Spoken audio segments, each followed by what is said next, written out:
Here we are at the first day of the Vermont Street renovation.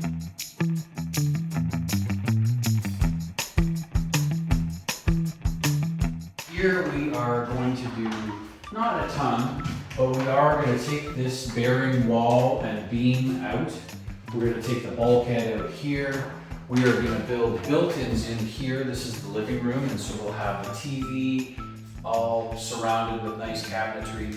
We're going to take the front doorway here and turn that into a bench with coat hooks. So we'll get rid of the two bulkheads and some of this wall. And then in the kitchen, the stove used to be here, which made the working circle quite large. But we're going to put the stove here. We'll change this window and put the sink here. We'll have the dishwasher here, corner cabinet, and over to the fridge here. Obviously, we've started making a mess.